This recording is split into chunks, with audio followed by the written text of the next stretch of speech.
comisiones legislativas de este Congreso agradece su presencia a esta inauguración e inicio de ciclo de conferencias magistrales, mismas que se realizarán buscando traer a la palestra pública temas de relevancia jurídica, política, social, económica y cultural de esta ciudad capital, buscando coadyuvar en la vigorización de la discusión parlamentaria y legislativa de este Congreso de la Ciudad de México. Esta tarde contamos con la distinguida presencia del magistrado presidente del Poder Judicial de la Ciudad de México, el doctor Rafael Guerra Álvarez, quien presentará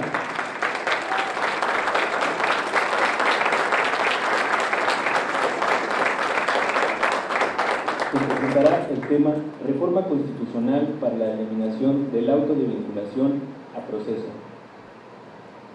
Asimismo, nos acompañan los diputados Fausto Manuel Zamorano Esparza, presidente de la mesa directiva,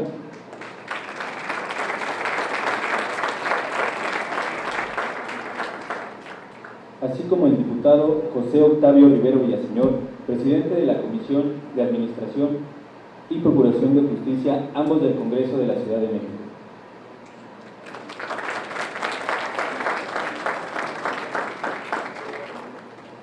También contamos con la destacada presencia de las diputadas y los diputados, miembros del Consejo Directivo del Instituto de Investigaciones Legislativas. El diputado Jonathan Colmenares Rentería, representante del Grupo Parlamentario del Partido Revolucionario Institucional. Diputada Elizabeth Mateos Hernández, representante de la Asociación Parlamentaria Mujeres Demócratas. El diputado Jesús Esma Suárez, representante de la Asociación Parlamentaria Alianza Verde. Asimismo, se encuentra presente quien preside el Consejo Directivo y es el anfitrión de este evento, el maestro Alejandro Serrano Pastor, titular del Instituto de Investigaciones Legislativas. Antes de iniciar con el protocolo de la inauguración, destacamos la presencia de las coordinadoras y los coordinadores de los diversos grupos y asociaciones parlamentarias, así como diputadas y diputados que integran este Congreso, agradeciendo de antemano su valiosa asistencia.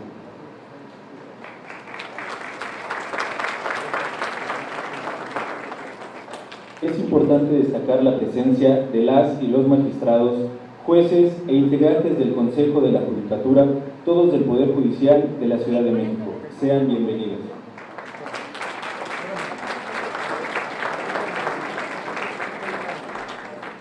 También agradecemos el interés mostrado a estos temas de relevancia y agradecemos la presencia de las distintas fuerzas públicas en esta ciudad. Gracias. Asimismo, agradecemos la presencia de las y los asesores, secretarios técnicos y el personal diverso que labora de manera valiosa en este Congreso de la Ciudad de México, así como las y los alumnos de la Facultad de Derecho de la Universidad Nacional Autónoma de México y a los diversos medios de comunicación que hoy nos acompañan.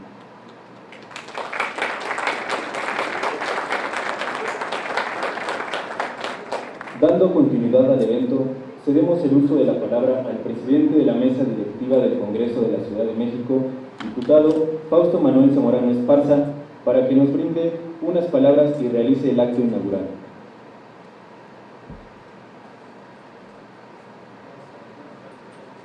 Buenas tardes a todos.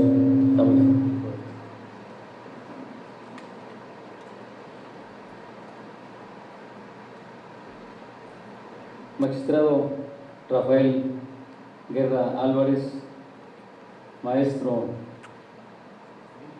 Alejandro Serrano, diputado José Octavio Rivero Villaseñor, presidentes de los partidos del PRI, PAN y PRD en la Ciudad de México, compañeros diputados, muy buenas tardes a todos y a todas. A quienes nos siguen en las distintas plataformas, igualmente los saludamos, los diputados del Congreso de la Ciudad de México que organizan este gran evento de la inauguración del ciclo de conferencias magistrales Les damos la más cordial bienvenida a este ciclo de conferencias. Sin duda que la división de poderes es una herramienta para la defensa de las libertades y la democracia de las naciones. El reparto de responsabilidades gubernamentales hace posible el control mutuo entre los correspondientes dirigentes, estableciendo una relación de contrapesos para la defensa y bienestar de la ciudadanía. Sin duda, la separación de poderes es necesaria en cualquier estado, porque impide los abusos e injusticias.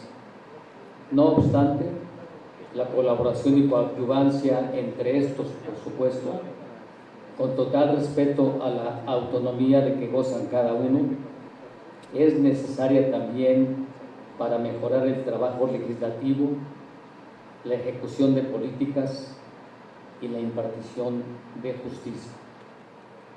Ejercicios como el que nos reúne el día de hoy son ejemplo de esta importante cooperación entre poderes, en este caso entre el legislativo y el judicial. Los legisladores, para garantizar una correcta representación popular y diseñar productos legislativos que no coarten los derechos y las libertades ciudadanas. Por ello debemos atender al principio de colaboración de poderes y escuchar la voz de las y los expertos en la interpretación e impartición de justicia. No omito reconocer el papel de la academia y de las instituciones de investigación científica, social y jurídica. El mundo académico desempeña un papel cada vez más importante en el ámbito de los derechos humanos. Y no nos queda duda de que las más grandes aportaciones para el progreso y desarrollo de nuestra nación han emanado de su trabajo. Concluyo señalando que experiencias como esta nos dotan de capacidad y análisis crítico y además de cientos de herramientas para mejorar el trabajo legislativo. Celebramos este ciclo de conferencias magistrales e invitamos a las y los diputados y a sus equipos técnicos a fortalecer nuestros saberes a través de oportunidades como esta. Sin más preámbulos y a efecto de proceder al acto protocolario, pido a todos ponernos de pie.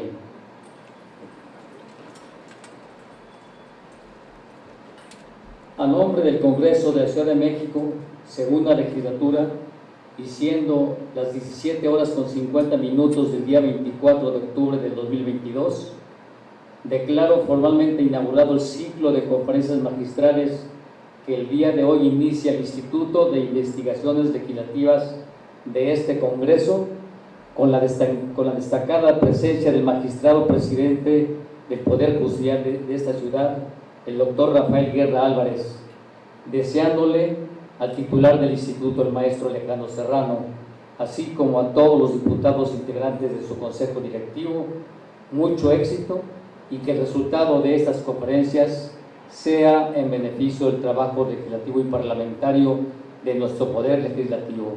Muchas gracias. Les agradezco sentarse.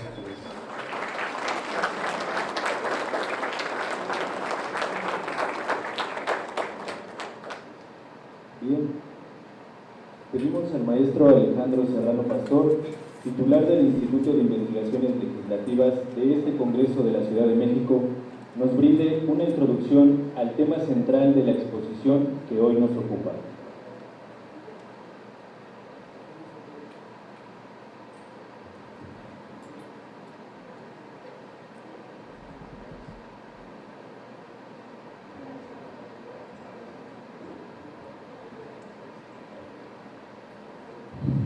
Buenas tardes, tengan todos ustedes.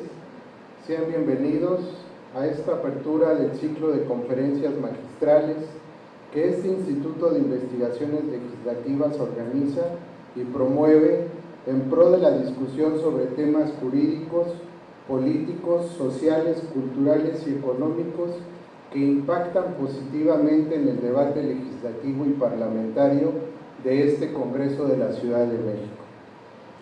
Antes de proceder a exponer de manera introductoria el tema que hoy nos ocupa, quiero agradecer la presencia y el respaldo que amablemente brindan a este Instituto de Investigaciones Legislativas la diputada Elizabeth Mateos, el diputado Jesús Esma, el diputado Jonathan Colmenares. Así también agradezco la atención y disposición brindada al presidente de la mesa directiva, el diputado Fausto Zamorano Esparza, y al presidente de la Comisión de Administración y Procuración de Justicia, el diputado Octavio Rivero Villaseñor. Bienvenidos sean los coordinadores parlamentarios, las y los diputados hoy presentes en el auditorio de las distintas fuerzas políticas que conforman este Congreso de la Ciudad.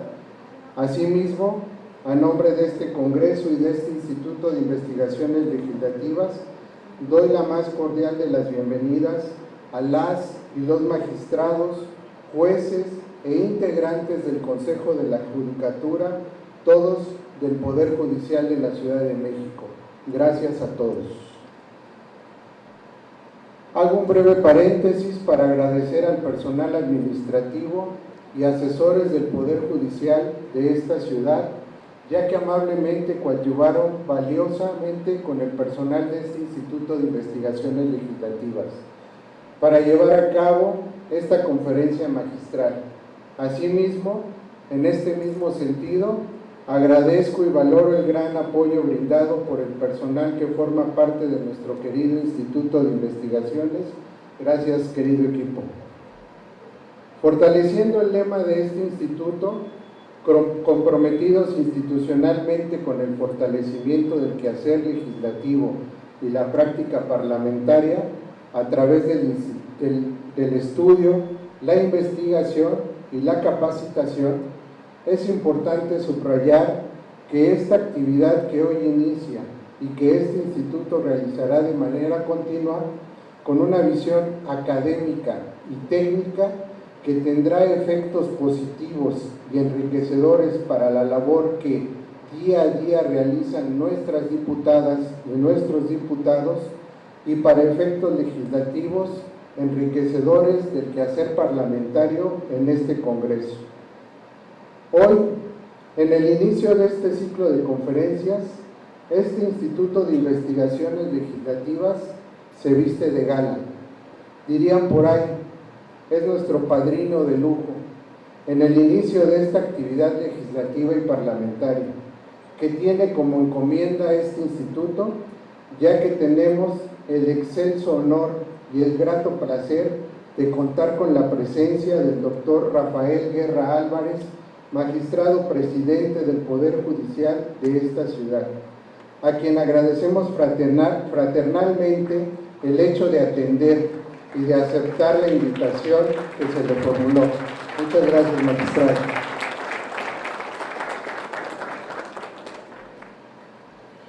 Entrando en materia, la propuesta de eliminar el auto de vinculación a proceso del diseño procesal penal acusatorio y oral mexicano es resultado de la experiencia que como juez, magistrado, docente y estudioso del derecho penal ha tenido el magistrado Guerra, y que personalmente ha estudiado y sostenido desde la entrada en vigor del nuevo procedimiento penal, logrando que un gran sector de estudiosos y operadores del sistema retomen con agrado. Básicamente, la propuesta a exponer por nuestro conferencista sostiene un auto de cabeza de proceso. No corresponde a la metodología del sistema acusatorio, pues este es emitido antes de que finalice la investigación, en el cual el Ministerio Público aún no puede tomar decisiones acusatorias. Se esgrimen las siguientes consideraciones de la calificación como legal de dicha figura jurídica. 1. Vulnera el principio de continuidad. 2. Vulnera el derecho humano de la libertad personal. 3. Se valora el dato de prueba igual que el medio de prueba. 4. Produce inseguridad jurídica, pues no hay claridad respecto del término hecho que la ley señala como delito, que constituye uno de los requisitos de fondo para la emisión del auto de vinculación a proceso. 5. Desnaturaliza el estudio de las medidas cautelares. 6. Resulta inconvencional.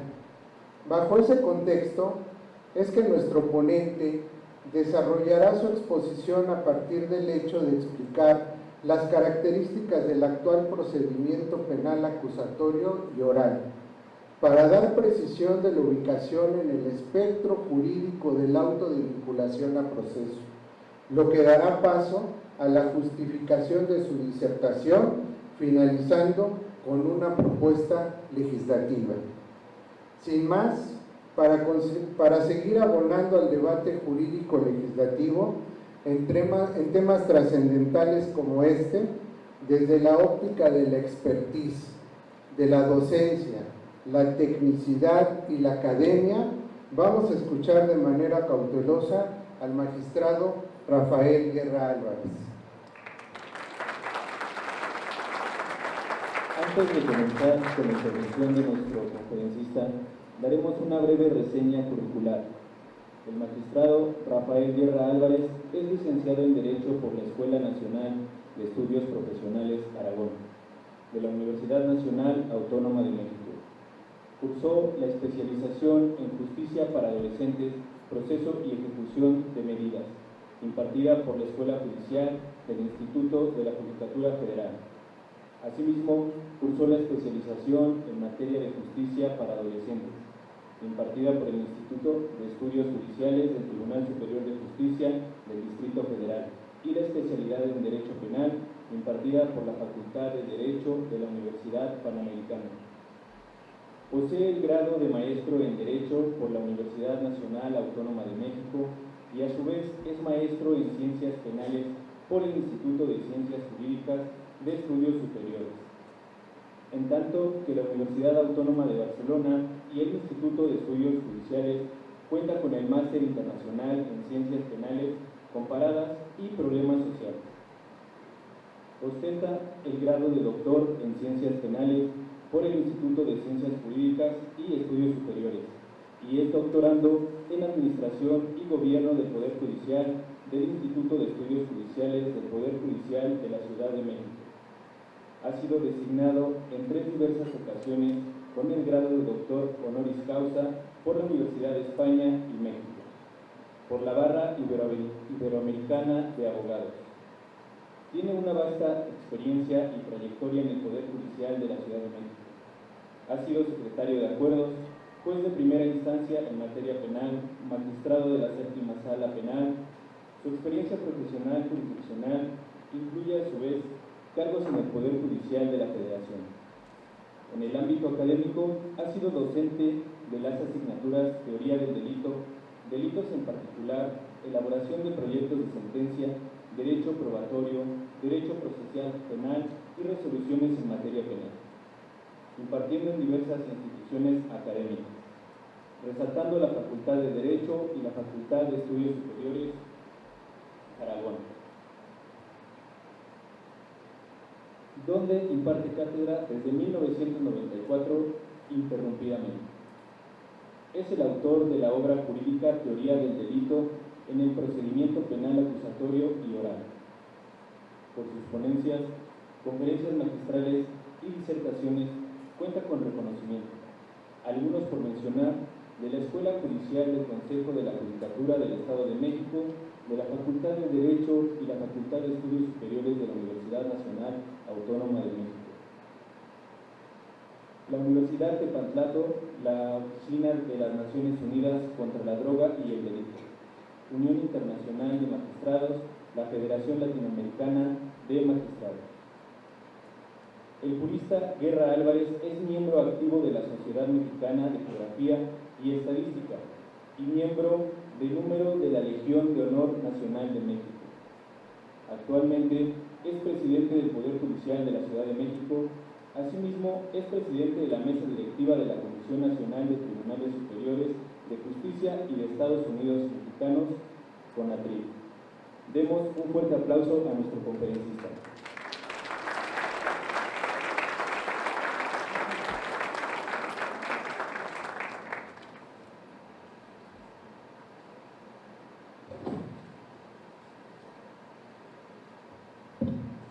Buenas tardes a todos y cada uno de ustedes. Agradezco muchísimo, en verdad muchísimo la invitación que nos realizó el maestro Alejandro Serrano Pastor. En verdad te lo agradezco mucho, sobre todo pedir la ponencia que hoy comento y que mis compañeros, señores magistradas y magistrados, saben de la postura del servidor, que no solamente en esta ocasión se va a poner a consideración, sino también ha sido una postura desde que se creó el sistema acusatorio, como lo has mencionado. El diputado Fausto Manuel Zamora, presidente de la mesa directiva, le agradezco mucho su presentación. Al diputado José Octavio Rivero Villaseñor, presidente de la Comisión de Administración y Procuración, agradezco mucho tu presencia. Al diputado Jonathan Colmenares Rentería, también representante del grupo parlamentario de la Revolución Institucional, gracias, muy amable. La diputada Elizabeth Mateos, representante de la Asociación Parlamentaria de Mujeres Demócratas. Al diputado Jesús Edna Suárez, representante de la Asociación Parlamentaria Alianza Verde. Gracias, muy amable. Gracias a todos y cada uno de ustedes. También agradezco la presencia, en verdad, señoras magistradas, señores magistrados. La verdad me da muchísimo gusto verlos y que me acompañen, y no es tanto que acompañen a uno, sino más bien que representamos y seguimos haciéndolo al Poder Judicial de la Ciudad de México. Su presencia fortalece muchísimo, no solamente el estar en este, vamos a decirlo así, conferencia, sino también estar en la en el Congreso Legislativo que nosotros tenemos. La presencia de ustedes la valoro mucho y seguramente todos y cada uno de los diputados también valoran la presencia de los magistrados que están aquí con nosotros. Gracias, muy amable.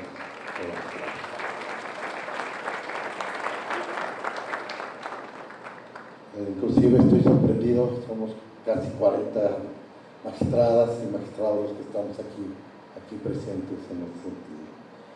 Las consejeros del Consejo de la Judicatura, también agradezco muchísimo su presencia. Los señoras juezas, jueces que están aquí también en presencia. Las señoras diputadas, diputados, amigos también, todos y cada uno de ustedes que han tenido la confianza con su servidor y del Poder Judicial, de que siempre estamos presentes y saben que siempre van a contar con el Poder Judicial. ¿Sí? El Poder Judicial es su casa, ¿sí? Y conjuntamente podemos hacer un país en verdad con mucha democracia particularmente. Y desde luego no puedo dejar de saludar y agradezco mucho la presencia de mis alumnos de la Universidad Nacional Autónoma de México, ¿sí? Que estamos dando hoy en este semestre. Me da mucho gusto verlos, jóvenes, la verdad, su presencia también me alegra mucho su estancia de ustedes. Gracias, muy amables. Bien, buenas tardes a todas y todos. Sí quiero comentar, vuelvo a repetir, es una ponencia que hemos tenido no solamente en esta ocasión, hay algunos magistrados, casi todos saben la postura, pero ahora la hacemos valer nuevamente en este congreso para su estudio. De igual forma, voy a tratar de ser lo más puntual posible, sin dejar a un lado algunos puntos que son necesarios para que aterricemos hacia donde queremos llegar. Y el por qué el fundamento, un fundamento jurídico, no es una postura únicamente personal, sino es consecuencia de todas y cada uno del camino que hemos tenido en materia penal y ahora con el proceso acusatorio. Es un estudio y experiencia de más de 30 años, entonces sí lo tenemos en esta postura. Expreso mi más profundo agradecimiento al Instituto de Investigaciones Legislativas del Congreso de la Ciudad de México por la invitación para esta ponencia, particularmente al titular Alejandro Serrano Pastor, a quien reconozco como un referente en la tarea del impulso legislativo para esta capital. El día de hoy, en este recinto legislativo, nos toca corresponder a la generosa convocatoria para la exposición de ideas que resultan del transcurso del tiempo, principalmente de la discusión teórica jurídico y de la creación e implementación legislativa del sistema penal acusatorio y oral. Concretamente, en lo tocante al tema del auto de vinculación a proceso, incorporado en el artículo 19 constitucional y reglamentado en el Código Nacional de Procedimientos Penales. La ponencia que tengo el gusto de compartir a ustedes tiene como objetivo justificar nuestra postura con relación a la necesidad de que el auto de vinculación a proceso se elimine de la Constitución Política Federal y con ello del Código Nacional de Procedimientos Penales para ser congruente el modelo procesal penal acusatorio y oral que mandata el legislador en el párrafo primero del artículo 20 de la Carta Magna. Así las cosas, someto a su consideración la ponencia que hemos titulado Reforma Constitucional para eliminar el auto de vinculación a proceso, que se basa en el estudio constante y reflexivo que hemos tenido en la temática relevante del actual procedimiento penal acusatorio. Desde luego que lo que se expone ha sido nutrido también con la honorable tarea de impartir justicia del foro y con el análisis del planteamiento dogmático, y es sobre todas las cosas una aportación de esfuerzo para consolidar un sistema de justicia penal acusatorio que se encuentre a la altura de las exigencias de la sociedad: el derecho, acceso a la justicia y el respeto a los derechos humanos. Como antecedente, destaco lo siguiente. En el año 2008, el legislador reformó los artículos 16, 17, 18, 19, 20, 21, 22, 73, fracción 21 y 23, 115, fracción 7 y 123, apartado B de la fracción 13 de la Constitución, y como resultado consolidó el nuevo modelo de procedimiento penal conocido como acusatorio y oral, que dejó atrás el esquema denominado mixto o tradicional. El artículo segundo transitorio de dicha reforma obligó a las entidades del país y a la Ciudad de México a establecer, a más tardar en el año 2016, un modelo procesal penal acusatorio y oral. Como principales características del modelo de enjuiciamiento penal diseñado en la reforma de 2008 se destaca lo siguiente: queda atrás un modelo mixto o tradicional y se implementa un acusatorio y oral. El procedimiento se divide en 3 etapas: investigación, intermedia y de juicio, y ya no en averiguación previa, preinstrucción, instrucción y juicio. Un proceso basado en audiencias orales y público, presididas por el juez y mediación, con igualdad de las partes en todos los actos procesales. La presunción de inocencia como eje rector del quehacer de las autoridades de todos los niveles, lo que implica, entre otros aspectos, que la carga de la prueba corresponde a quien actúa. La observancia del debido proceso, el reconocimiento, previsión de los principios de publicidad, contradicción, concentración, continuidad y e inmediación. Desde luego, el sistema penal a través de las soluciones alternas, ¿sí?, y el procedimiento abreviado, y con ello se va a sintetizar el sistema penitenciario.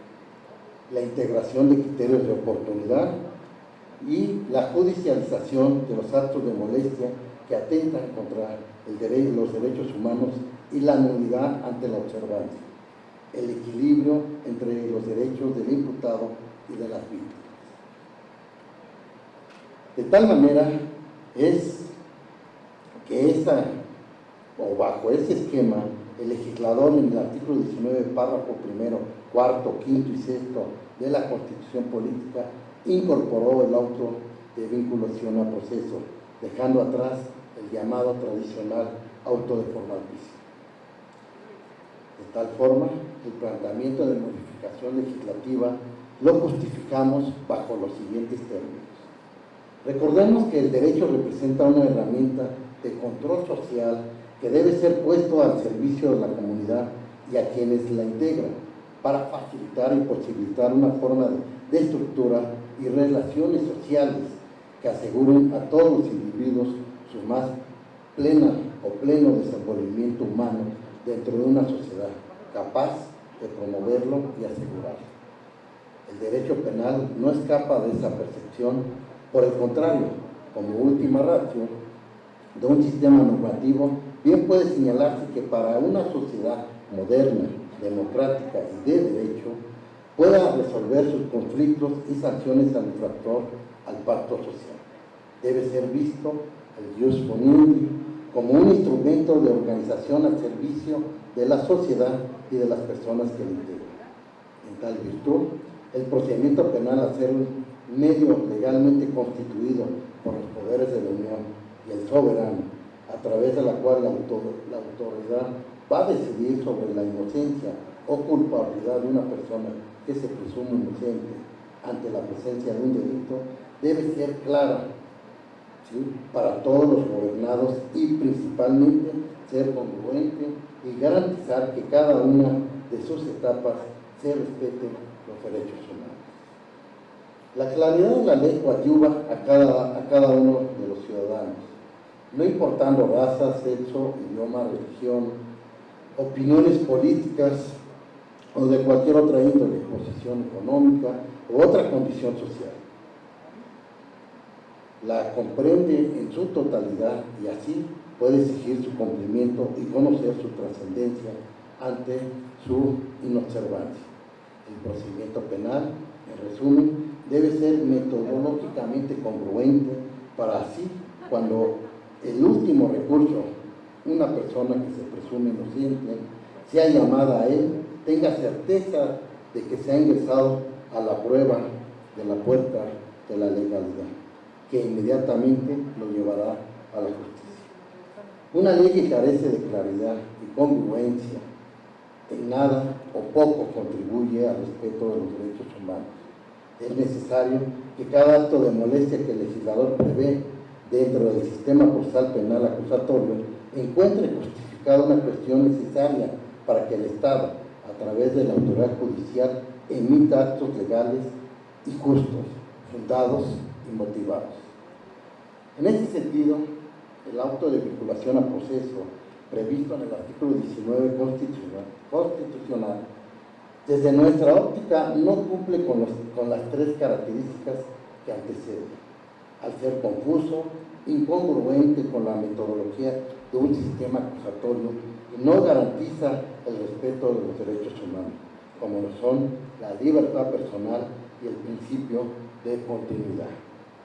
Así, vamos a exponer a continuación las razones que sustentan la necesidad de erradicar el auto de vinculación a proceso del sistema penal acusatorio y oral. Todo proceso jurisdiccional, incluyendo el penal, conlleva una secuencia de pasos irrelacionados con un fin común, que en el caso concreto, de acuerdo con la fracción primera del artículo A del artículo 20 constitucional, tiene como objeto lo siguiente. Primero, esclarecer los hechos, que el culpable no quede impune que el inocente sea absuelto y por último que se repare el daño. En consecuencia, para que se alcance tales finalidades, se debe consolidar una secuencia de pasos, metodológicamente hablando, clara y congruente. De no hacer así, se presentarán problemáticas que no solo en el ámbito de lo teórico, o más grave aún, en el terreno de lo práctico, es al final donde los ciudadanos tienen contacto con la impartición de justicia. Como dato de referencia, cito que el auto de plazo constitucional fue durante años la base del proceso penal conocido como tradicional o mixto, que prevalecía hasta antes de las reformas de la Constitución del 2008, como cabeza o pie o inicio del proceso penal, en el cual se fijaba la litis procesal.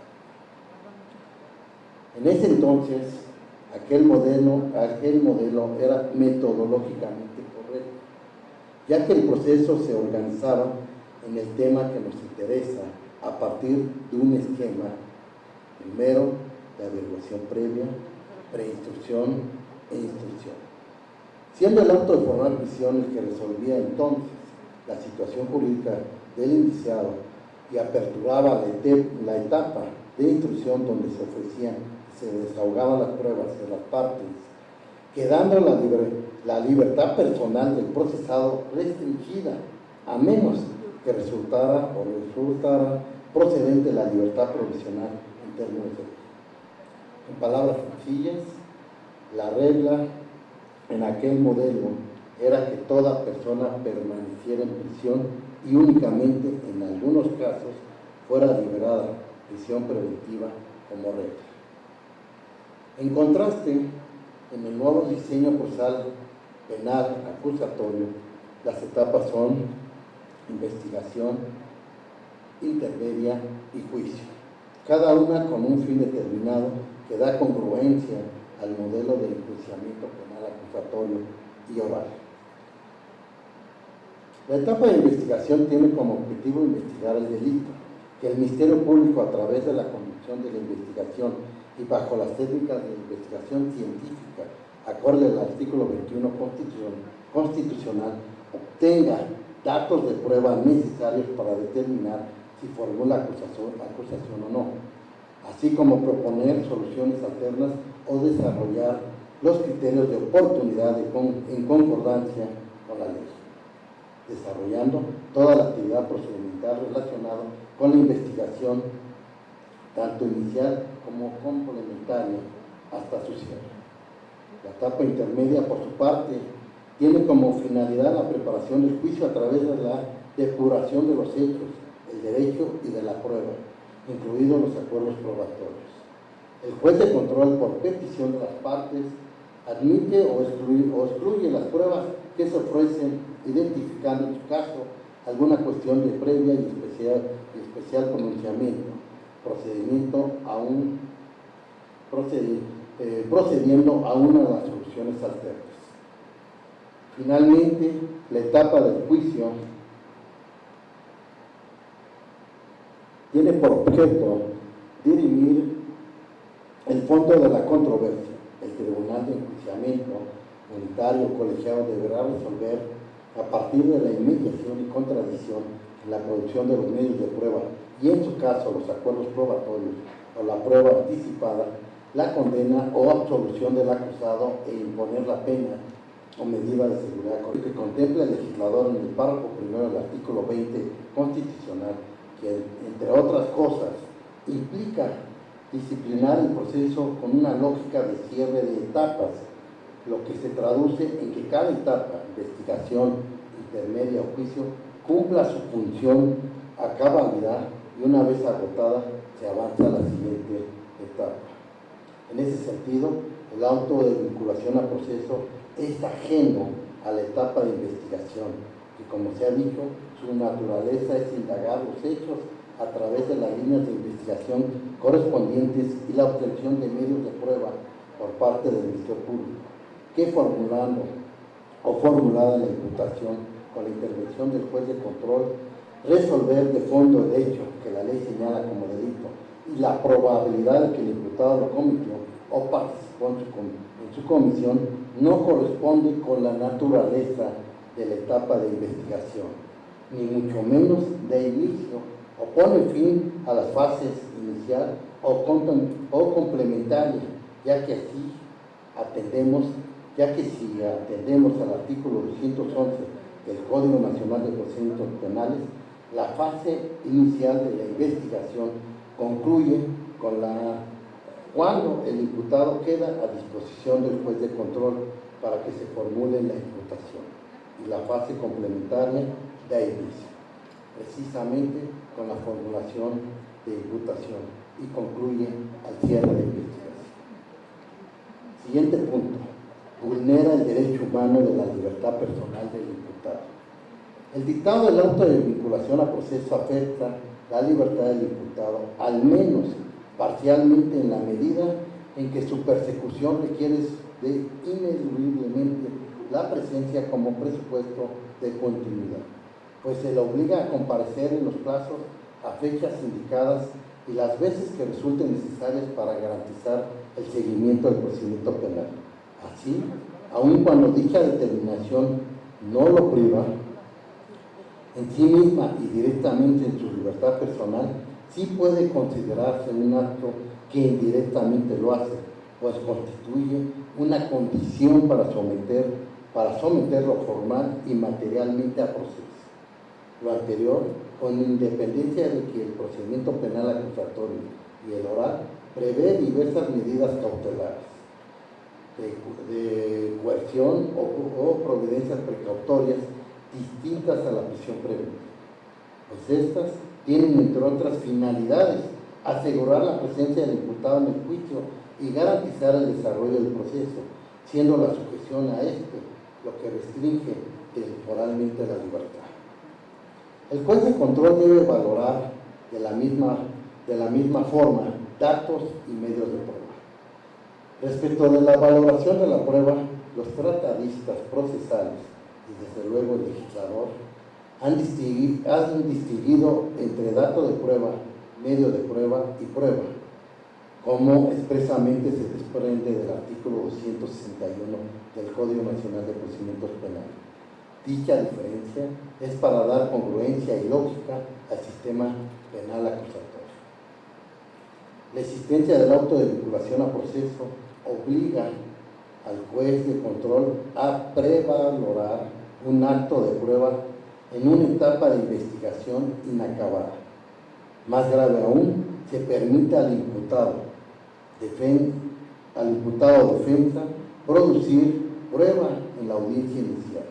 Y luego el juez se enfrenta al problema de que ya no solo tiene los datos de prueba que aporta el fiscal, sino ahora también las pruebas desahogadas por la defensa. La pregunta es, ¿a cuál de ellas habrá de dar más valor?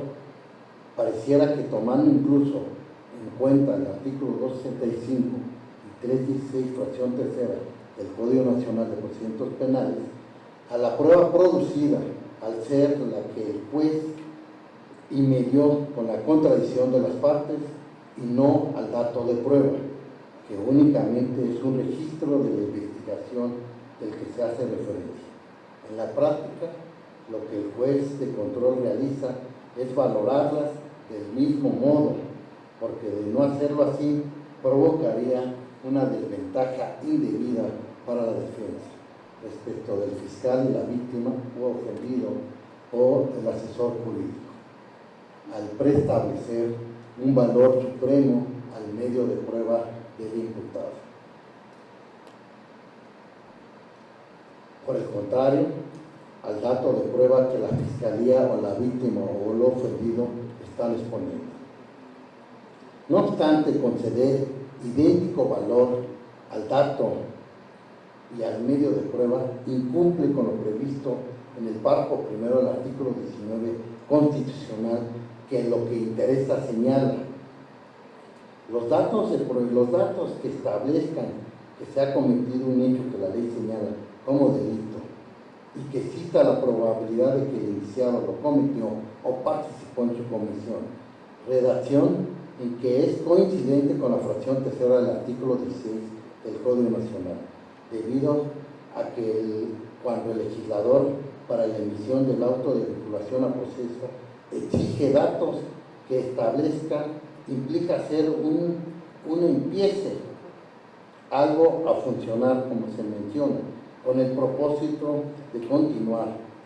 La diferencia a demostrar que exige en sentencia, como lo contempla el artículo 20 constitucional, que representa hacer patente que los hechos y la responsabilidad es verdad como muestra inequívoca, es decir, los datos deben establecer y los medios de prueba, cuando sean pruebas, deben de demostrar. Esta resolución judicial produce inseguridad jurídica. Carece de claridad de lo que implica el hecho que la ley señala como delito, y por ello, cada fiscal y cada órgano jurisdiccional realiza una interpretación individual que provoca inseguridad a los gobernados. Pues para algunos, entre ellos Sergio García Ramírez, el hecho que la ley señala como delito es sinónimo de delito, y por ello deben justificarse la conducta, la tipicidad, la antijuridicidad y la culpabilidad. Para otros, basta corroborar los elementos de la descripción típica, entre ellos, la cual no incluimos, ¿sí? Y otros señalan que para este hecho basta con que se colme el verbo rector del tipo, la conducta prohibida. De igual manera, se desnaturaliza el estudio de los medios cautelares, que esta es la parte más importante. Las notas características de toda medida cautelar son la apariencia de buen derecho y el peligro en la demora. Aspectos que se desprenden de la dogmática del derecho comparado y de la praxis en materia del amparo civil y común en México. De una revisión del artículo 19 constitucional, es posible advertir que para el estudio de los medios cautelares, las partes y el juez únicamente deben analizar el peligro en la demora, traducido en el riesgo de sustracción, artículo 168 del Código Nacional. Riesgo, ¿sí?, de que hay un obstáculo realmente, ¿sí?, que maneja el artículo 169 del Código Nacional, así como también, ¿sí?, el riesgo para la víctima o ofendido, testigos o para la comunidad, artículo 170, dejando el legislador fuera, contrario a los criterios federales, la dogmática y el derecho comparado a la apariencia del buen derecho. Lo anterior desnaturaliza los medios cautelares. No obstante de ser congruente con el auto de vinculación a proceso, donde implícitamente el juez de control, al resolver respecto del hecho que la ley señala como delito y la probabilidad de que el imputado lo cometió o participó en su comisión, analiza la apariencia del buen derecho.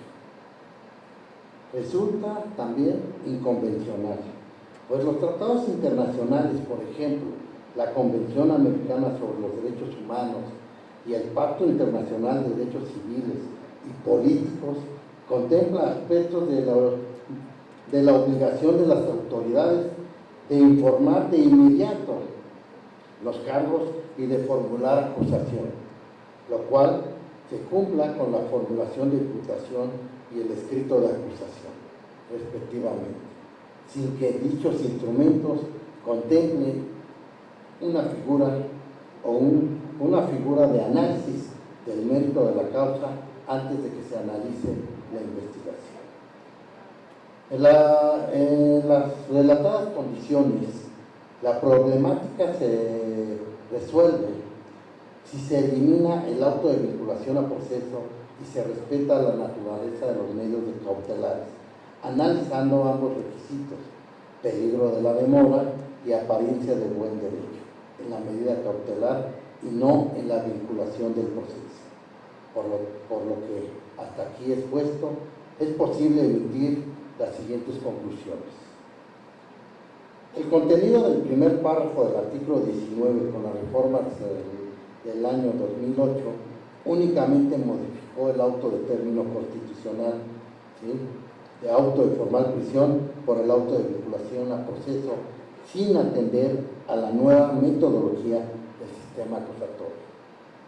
El auto de vinculación a proceso no corresponde con un sistema procesal penal acusatorio y oral, vulnerando el principio de continuidad previsto en el párrafo primero del artículo 20 constitucional.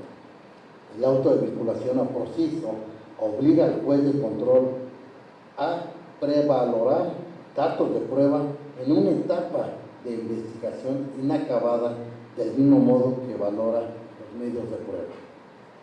El auto de vinculación a proceso provoca inseguridad jurídica, pues se carece de claridad en torno a lo que implica el hecho que la ley señala como delito.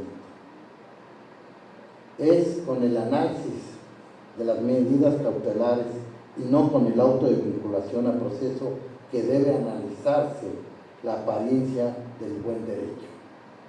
El auto de vinculación a proceso es inconvencional. Cualquier postura de cuestionamiento normativo debe ser, o para ser seria, acompañarse de una propuesta. Para ello, el supuesto de modificación normativa que realizamos es el siguiente: reformar el artículo 19 constitucional para erradicar de su redacción el auto de vinculación a proceso, incorporando en el párrafo segundo del artículo 19 de la Constitución como elemento de estudio en la imposición de medidas cautelares la apariencia del buen derecho.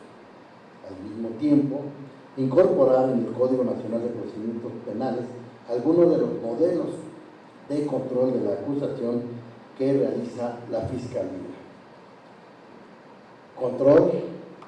Control de la acusación como excepción y obligación del control de la acusación. Es decir, para evitar que sea arbitrario por parte de los órganos de acusación y juicios inútiles, el juez de control debe realizar un análisis del mérito de la acusación como excepción en aquellos casos que la defensa o el imputado lo solicite, o incorporar como obligación la revisión de la averiguación. Es decir, que en todos los casos por ley, el juez de control analice dicho mérito.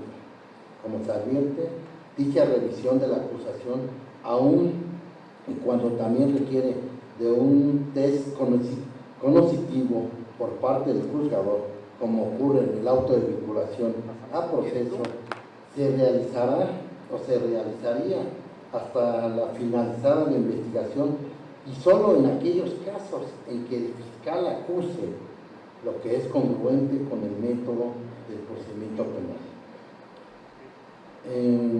En el ánimo, vamos a decirlo así, hay confianza en que lo señalado anteriormente se goce de claridad para poder reflexionar en torno al famoso auto de vinculación a proceso, que ha generado una problemática procesal en los operadores y teóricos del proceso penal, pero al mismo tiempo nos permite que al día de hoy se ponga en consideración en este foro ideas que contribuyan a la congruencia de la forma en que en México se juzga a las personas que se presumen inocentes.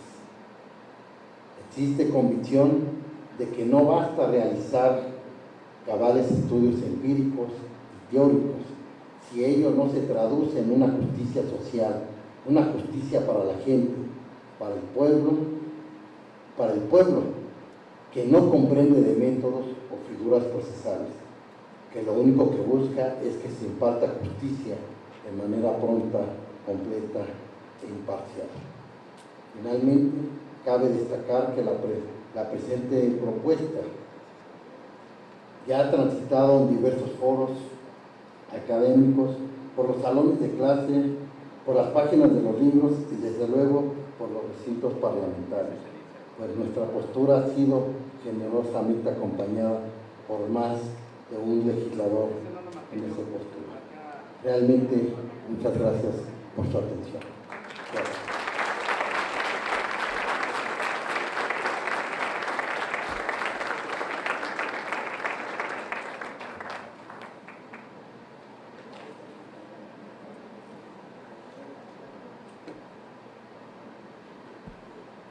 Excelsa conferencia. Bien, para comentar la ponencia de nuestro invitado, le pedimos al diputado José Octavio Rivero Villaseñor, presidente de la Comisión de Administración y Procuración de Justicia, nos brinde su intervención.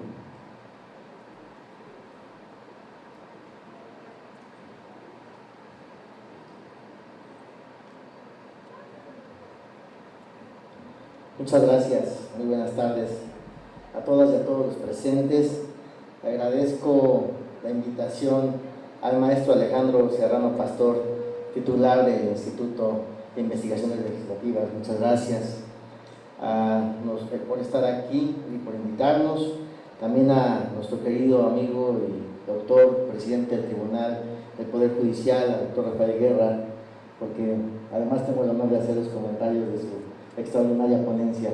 Como siempre es un gusto verlo, magistrado presidente, compartir el panel con nuestro amigo Jonathan Colmenares, diputado del Congreso, Jesús Esma, la diputada Elizabeth Mateos, diputadas y diputados que se encuentran el día de hoy aquí, además de magistradas y magistrados del Poder Judicial de nuestra ciudad. Se han realizado aquí valiosas y muy oportunas participaciones y aportaciones sobre el tema que nos concierne y nos reúne el día de hoy, por lo que yo quiero mencionar lo siguiente. La reforma constitucional en materia de justicia penal y seguridad pública, publicada el 18 de junio de 2008 en el Diario Oficial de la Federación, se sitúa dentro de las orientaciones de las reformas al proceso penal que se llevaron a cabo en varios países de América Latina, específicamente en Chile, Colombia, Costa Rica y Guatemala, patrocinados por el Banco Mundial, el Banco Interamericano de Desarrollo, el Programa de las Naciones Unidas para el Desarrollo y la Agencia del Gobierno Norteamericano para el Desarrollo Internacional. La trascendencia del contenido de dicha reforma marcó un parteaguas en la procuración y administración de justicia de nuestro país, por los cambios fundamentales que se originaron desde la etapa de investigación de los delitos que correspondía de forma exhaustiva al Ministerio Público, auxiliado por la Policía Ministerial, hasta la sustitución del procedimiento inquisitivo por el acusatorio y oral. Entre otros factores, el reformador constituyente consideró ajustar el sistema a los principios de un Estado democrático de derecho, defensa de las garantías de víctimas y acusados, imparcialidad en los procesos y en los juicios, adaptar las leyes penales a instrumentos internacionales suscritas por México en materia de derechos humanos. Se elevó al rango constitucional de manera explícita la presunción de inocencia. Los juicios serán públicos, orales y continuos para propiciar su transparencia, equidad e imparcialidad. Las garantías individuales se colocan en el centro del proceso penal. La reforma es en sí esencialmente garantista. La investigación será más ágil y efectiva. La víctima logrará efectivamente la reparación del daño. Creación del denominado juez de control, el cual resolverá de manera inmediata y por medios más rápidos las solicitudes que le haga el Ministerio Público de medidas cautelares o precautorias y técnicas de investigación, respetando las garantías de la víctima y del acusado. Para iniciar un proceso penal, en vez de averiguación previa, se llevará a cabo una investigación para establecer que el delito ocurrió verdaderamente y en lugar de acreditar el cuerpo del delito para culpar al acusado, se demostrará su posible participación. También la sustitución del auto de formal prisión, en sustitución del auto de formal prisión se dictará auto de vinculación a proceso. Se debatirá sobre la imposición de medidas cautelares y la carga de la prueba, es decir, la obligación de demostrar la culpabilidad de una persona recaerá en el Ministerio Público. El objeto del proceso penal, el esclarecimiento de los hechos, proteger al inocente, procurar que el culpable no quede impune y que los daños causados por el delito se reparen. Se precisan también en esta reforma y se amplían los derechos o garantías del acusado o imputado, así como los de las víctimas y ofendidos. Se establecen los principios rectores del proceso penal. Como podemos advertir, se implantó un sistema acusatorio respetando sus fundamentales principios y características, adaptándolo al mismo tiempo a las necesidades inminentes de nuestro país de combatir eficientemente los altos índices de delincuencia que aquejan a la ciudadanía y a la naturaleza de nuestras instituciones, permitiendo con ello su consolidación de manera gradual a la cultura y tradición jurídica mexicana. Asimismo, se instauró un sistema garantista con la intención de que se respeten los derechos tanto de la víctima y ofendido como del imputado, partiendo de la presunción de inocencia para este último. Tal sistema se rige por los principios, como ya nos dijo nuestro ponente, de publicidad, contradicción, concentración, continuidad e inmediación, con las características de acusatoriedad y oralidad. La primera, para asegurar una trilogía procesal en la que el Ministerio Público sea la parte acusadora, el inculpado esté en posibilidades de defenderse y que, al final, sea un juez quien determine lo conducente. La segunda, que abona fundamental la transparencia, garantizando al mismo tiempo una relación directa entre el juez y las partes, propiciando que los procedimientos penales sean más ágiles y sencillos. En ese orden de ideas, resulta fundamental la división de funciones en un Estado social y democrático de derecho. Cabe recordar que, de conformidad con lo dispuesto por el artículo 21 de la Constitución Política de los Estados Unidos Mexicanos, se prevé expresamente que la investigación de los delitos corresponde al Ministerio Público y a las policías, las cuales actuarán bajo la conducción y mando de aquel en el ejercicio de esta función. El ejercicio de la acción penal ante los tribunales corresponde al Ministerio Público. Determinará los casos en los que los particulares podrán ejercer la acción penal ante la autoridad judicial. La imposición de las penas, su modificación y duración son propias y exclusivas de la autoridad judicial. Por otro lado, debemos considerar lo que dispone el párrafo tercero del artículo primero de nuestra Carta Magna, que a la letra dice: todas las autoridades en el ámbito de sus competencias tienen la obligación de promover, respetar, proteger y garantizar los derechos humanos de conformidad con los principios de universalidad, interdependencia, indivisibilidad y progresividad. En consecuencia, el Estado deberá prevenir, investigar, sancionar y reparar las violaciones de los derechos humanos en los términos que establezca la ley. Lo que nos lleva a entender que somos un Estado neoconstitucional de derecho, es decir, un Estado basado en el respeto y las garantías de los derechos humanos.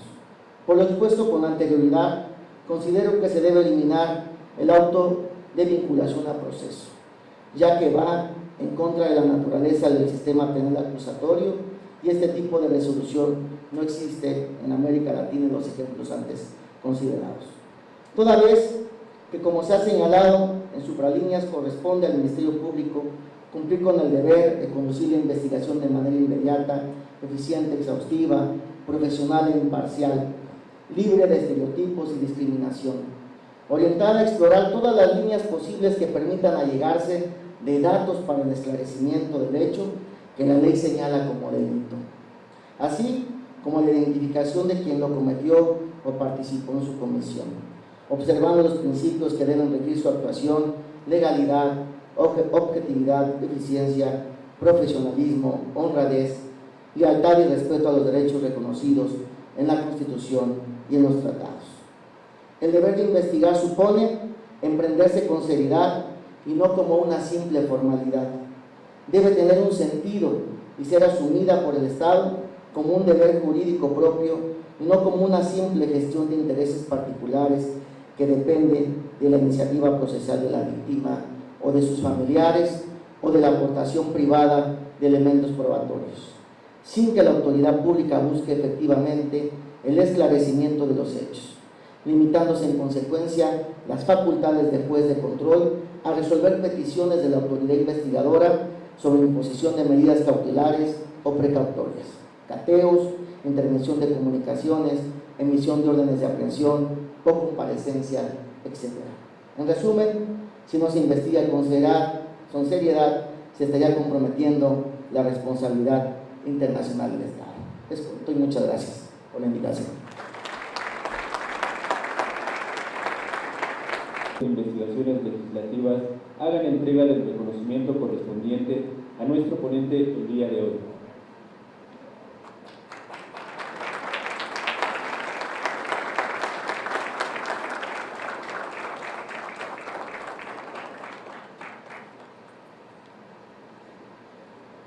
Hemos llegado a la conclusión de esta conferencia magistral y nos gustaría agradecer a la Oficialía Mayor, a la Dirección General de Comunicación Social y a la de Servicios Generales, áreas de diseño y demás áreas de este Congreso por todas las atenciones brindadas para llevar a cabo este evento.